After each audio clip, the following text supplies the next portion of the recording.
Hey, what's up, guys? It's Bucky from out of the basement, and just getting ready to go to bed here.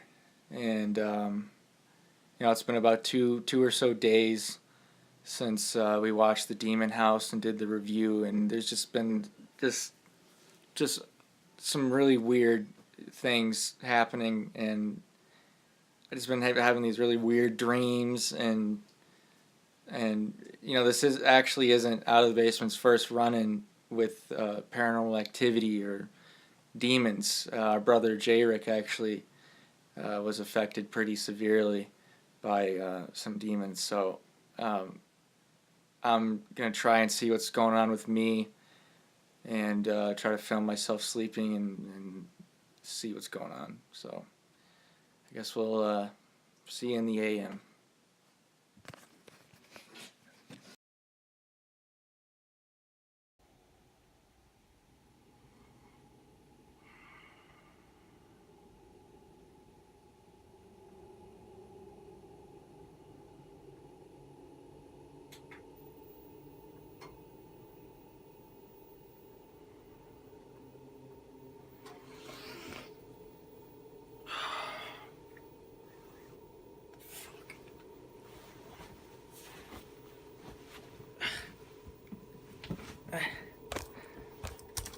Alright.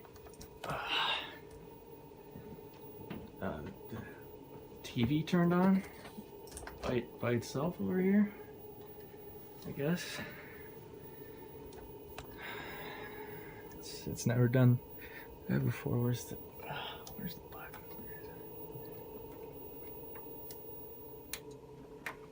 Whoa! What the fuck? What? It was at this moment we found a chilling voice coming from Steven's camera. With our highly sophisticated audio software, we were able to isolate the voice. What you're about to hear will shock you. Whoa! What the fuck? What?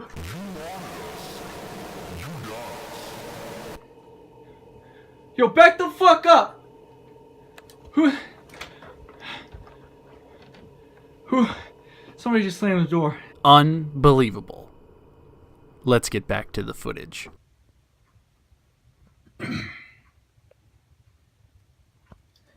Alright, hey, what's up, guys? It's the morning after. Didn't get much sleep. It's a pretty traumatic night, and I was just getting ready to jump in the shower there and start the day, but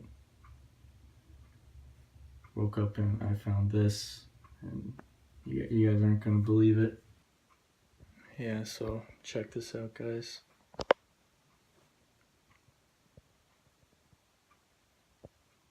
Latin. And then it looks like there's some sort of very poorly drawn upside down cross. I just don't know what it means. I don't speak Latin. I can't read or write it either.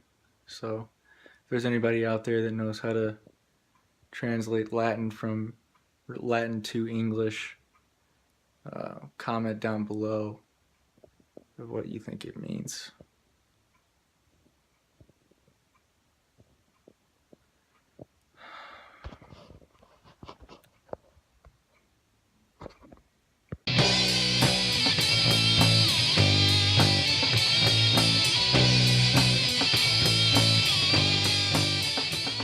What's up, ladies and gentlemen? Nate here from Out of the Basement, joined with Steven. Howdy. And... no, Justin. Oh, I thought he was right next to me. Me too. Then who?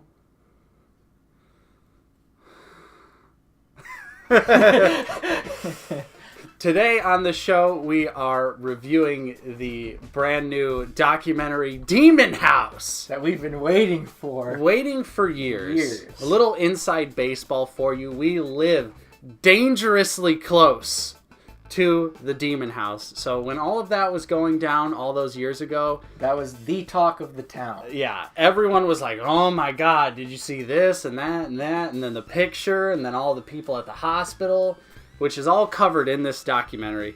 Famously, a family experienced some sort of possession, and then and they moved out of the house, and Zach Bagans bought it, which if you don't know who Zach Bagans is... What are you doing?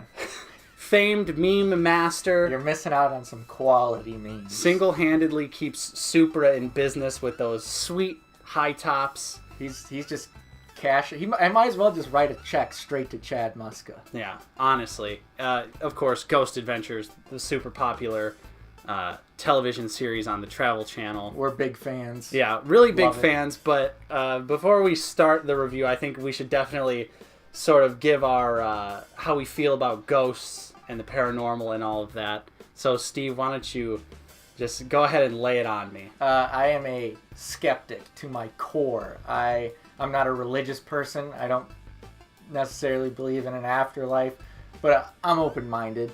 You know, if science can prove that there are spirits or an afterlife, of course I'm open to that. Sure.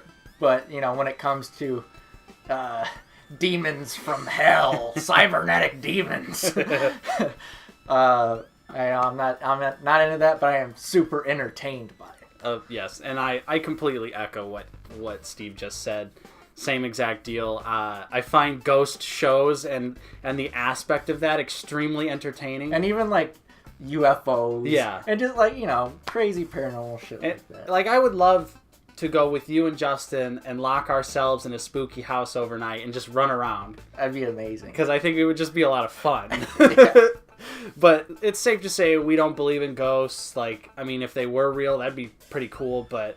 You know, there's no evidence. Let's just be real, folks. So, all this bullshit went down, and then for years, silence on this documentary, which he kind of alludes to in sort of like kind of gives like a real explanation and then a bullshit explanation, you know? Yeah. Like, you could clearly tell that he was having troubles probably because of like the movie studios that are trying to make an actual Hollywood film out of the idea of Demon House, and then him just trying to make the documentary. Yeah, that was a big thing. They kind of just breezed over it. Like they brought it up once and then they didn't really bring it up again throughout the entire movie. But he tears the house down. Yeah. At the end, and conveniently he's just like, "Oh, this is so none of the evil of this house can ever affect anyone else in this world ever again." And it's like. That's awfully convenient, seeing as how you've got like Hollywood producers like breathing down your neck about like wanting to make a movie.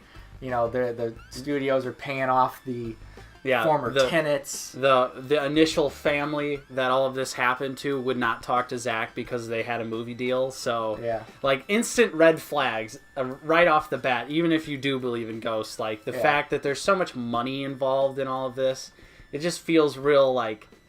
Yeah, like the bullshit meter is really going off. I'm of the belief that Zach Bagans is 100% genuine about what he believes. I really don't think he's a charlatan to his core. However, of course he's out to make some money. Yeah. But I still think he 100% devoutly believes in the paranormal and like I think he does. Yeah. But again, it's like at the end he's like, you know, when they're tearing it down and stuff. It's like, but as a collector, blah, blah, blah, I still got the steps. And of course... Don't forget to come to my museum. Stop in the gift shop on the way out. So it's kind of like, you know, I still got these stairs. And it's pretty common knowledge. He's got that museum and stuff. It's like, you know, kind of a like, you know, come on over. So if you are a skeptic, you know, this is not going to change your mind. This documentary. If you're a fan of Ghost Adventures, it's worth a watch. Yep. And if you are a devout believer in this kind of stuff, it'll probably scare the shit out of you. Probably. However, an hour and 20 minutes of this movie goes by where absolutely nothing happens. There's no answers. It's all just... It's a real jumbled mess. Yeah. Honestly. It kind of just goes back and forth between like things that you've already seen, and it's just kind of like reiterating on it. A lot of the documentary is just like recycled footage, like over and over again. Like, remember when the one girl, she gets possessed and she stabs herself in the wrist or whatever? Oh my god! I'm glad you brought that up. And it keeps just replaying them in the house where she's like, "Are the demons still in here?" Yeah, lots of recycled footage and stuff. Like, really padding that time out. But one thing that just floored me, that they only, again, I mean, they touch on this one for like a millisecond, but they bring up stigmata. And I was like, oh my god, are you fucking serious? Reaching out. With all of that being said, let's talk about some of the things we enjoyed about the documentary. I, for one, found it hilarious. Oh, yeah, for sure. Award-winning acting across the board for every single person that was involved. And it's really funny that Zach would make a mention about how people's story changes once you offer them, like, money. Yeah, and he admits to paying off somebody. Yeah, the squatters. Because the squatters are like, yeah, we didn't see anything. But then when he gave that guy his money, the guy was like, oh, I can tell you all sorts of stuff. It's like, you guys are offering peanuts, and like, the movie producers are like, big time shit. Yeah, but it really, just him mentioning that, like, obviously we kind of like know that that's how it happens. Like, that's why all of these people say these things. Like, and they made it seem like the previous tenants, not the ones that wouldn't talk to him, but the ones before that with the possessed daughter. Like they just happened to be driving by. Yeah. And he's just like, oh, did you guys used to live here? Like, I might be a little crazy, but I'm not stupid. Or those police officers. Yeah. Where they're just like, you better tear this thing down. Yeah, they're so afraid. They're like, oh, hell no, we're not going in there. They're police officers in Gary, Indiana. And they're afraid of ghosts. And they come to work every morning. Afraid of ghosts. In Gary, Indiana. Ghosts. But no, we're not going in this ghost demon house infested with 3 million demons. So another thing I did like as well. Real quick. Okay. How do you think they counted up those demons? How do you think they reached 200? Like, you think they went through the house and was like, okay, there's one. Yeah. I mean, two. Well, guy with Bible said there's a lot of spookers in here. And they're like, there's a lot. It's about an 8 out of 10 on the demon scale. It's like, yeah, what's the demon scale? Comment below if you know how we rate the demon scale. Yeah, it's like, how does that work? And again, I'm very curious to how they got that number of 200. That article was just so silly, but I did like how they mentioned that it was the possibility of a hoax, because it's obviously a hoax. It's the modern day Amityville horror. That's the thing. That's like kind of a signature thing with Zach Bagans. Like in the Ghost Adventures TV show, for the ones that are familiar, this really doesn't pertain to you. But in a lot of the episodes, he makes a point, to his credit. Yeah. But he makes a point to show like, oh, this is debunked. Or, there might be a second story to this where it's a hoax or something. And again, like I said, that's a good thing that he does that. I feel like most people wouldn't. Yeah. However, it is never a hoax. Yeah. There's always something. And it's like, he intentionally does that so people will think like, oh, he's so objective. Yeah. Like, Zach's such an objective paranormal investigator. Like, he may be a believer, but he's very thorough, and he will, listen to the other side of the story. But of course, and he's like, I want to catch these people if it's a hoax. It's like, shut the fuck up. No, you don't. When everyone else's experience is a hoax except for mine. Yeah. Mine is not a hoax. Which the last 10 minutes of this movie, fucking amazing. Bravo. Absolutely incredible. They even set up like a set in the house. Like they get like They get the 2 chairs, the bubble TV. Yeah. And they're like, they want to make it look like how the house, looked. And, oh, God. They put that black baby doll on that dresser. So they kind of like spruce the house up a little bit. I definitely thought something was going to happen with the baby doll. Because why else would you put a baby doll in there? Well, why would you put everything they put in there? Why would you do that? They furnished the whole house. Just for one night. Just so Zach can be... For $10 minutes of footage. So Zach could be drilled in. They boarded the windows and the doors up, but suspiciously don't show any of the back windows or if there's a back door to the house. So they don't. Yeah, they specifically don't show the other side. Also, and if they did, must have been a split second that I just missed it. I've seen this twice now. They boarded up the screen door window, and Zach like jingles it, and it's so fucking flimsy. Like if he really wanted to, he could probably just push that door hard enough, and it would just fly open. He's a muscular dude. Yeah, he's a big guy. I feel like he could just take that boot he was wearing, and just go bam. Like take those Chad Muska 3s sky tops and just go ah! Like I feel like even you and I could break through that door fairly easily if we really wanted to. So it's also funny that they kind of debunk themselves really early on in the documentary with the black mold and asbestos. Yes, that was a huge red flag for me because I used to live in a house that had a really bad moldy basement. Yeah. And like no matter what we did, it was a really old house similar to that, and it just didn't go away. And I can confirm 100% that it can fuck with you and like kind of make you feel like you have vertigo or something like that. And he gets the house inspected and he's like, so what are we looking at? Black mold, asbestos? And the guy's just like, yep. Basically. And then he's like, so can that have like psychological side effects? And the guy's like, yeah, basically. So and he's like, it's all through the fucking house. So like it's going up the levels. There's black mold in the attic, and then they try to attribute like the illnesses to like anybody that steps in this house gets cursed. Yeah. It's like. Well, anybody that spends a long period of time in a house with a ton of asbestos and black mold could, theoretically speaking, have some health issues. They try and pin a guy getting cancer on a demon. We weren't expecting anything out of this. Like, I wasn't expecting to be like, oh, this is going to give me all the answers.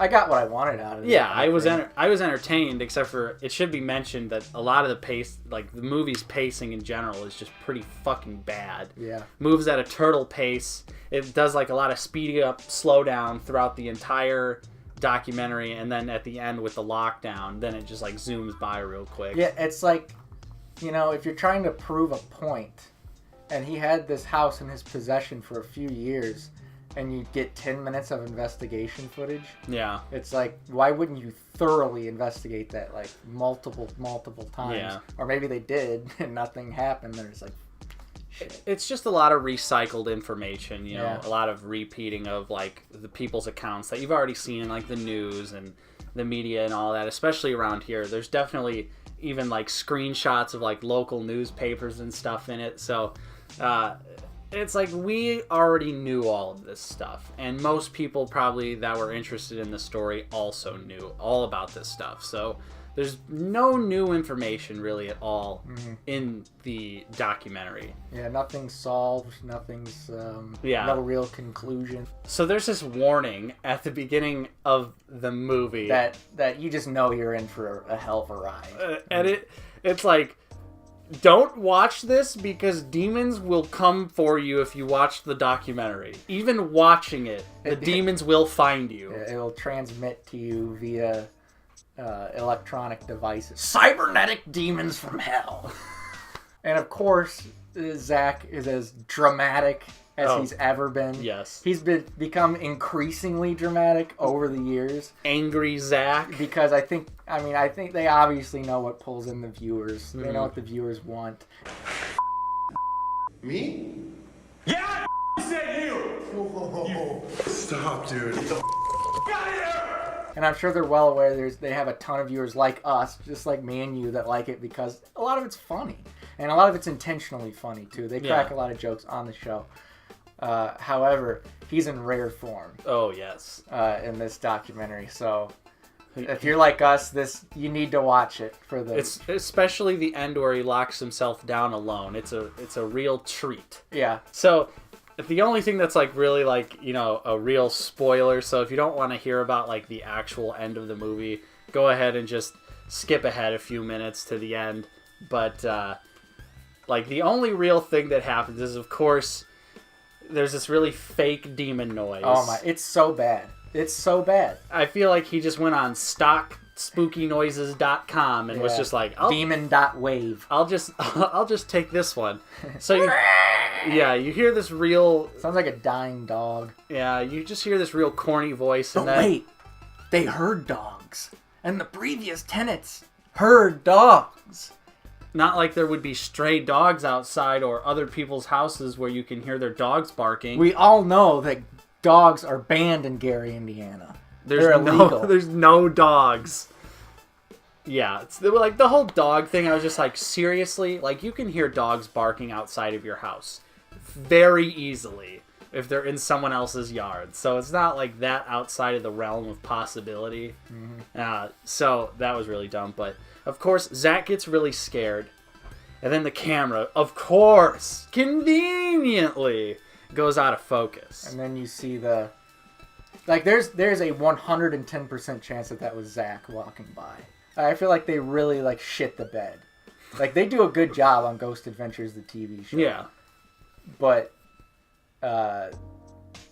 this is horribly, like, worse than B-movie type stuff. And the fact that he chose to make this, like, an hour and a half long documentary, like, I feel like this would have worked so much better if it was just, like, an hour-long special episode of Ghost Adventures, because our favorite character from Ghost Adventures, Aaron, is not in the documentary. Aaron Goodwin. It's a demon!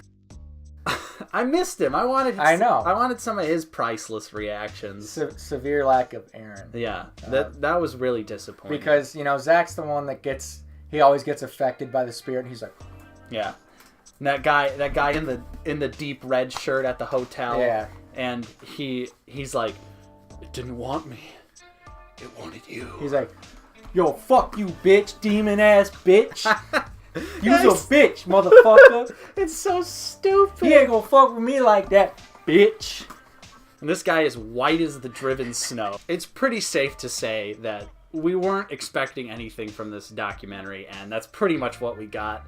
Very middle of the road experience. We had some laughs, however, throughout the whole thing. So, Steve, if you had to slap a score on it, what would you give it out of demons? On the demon scale. Oh, on the demon scale. Okay, well, if we're talking demons, I'd probably give it a 4.5 out of 10 demons. Okay, yeah. Because I still enjoyed it, but laughing and joking and memes aside, it's a jumbled mess. Yeah. The flow is terrible. There's really no focus. Yeah, the pacing is real bad. Mm-hmm. And only the last 10 minutes are like the meat and potatoes, and it's not good. Yeah. Like, it's real bad. It's real low effort. Yeah. So, yeah, if I had to give it a score, I would give it 5 demons out of 10 demons possible. So, sure. Very middle of the road experience. However, like we said earlier, if you're into just watching Ghost Adventures to have a fun time, or even if you do believe in that stuff, you're probably you're gonna enjoy this to some degree. If you're easily scared as well, But if not, you'll just have to wait for the shitty January Blumhouse movie that will probably be the adaptation of Demon House. Nate, I've been joined with Steven. Adios. You've been watching Out of the Basement, and we will see you next time.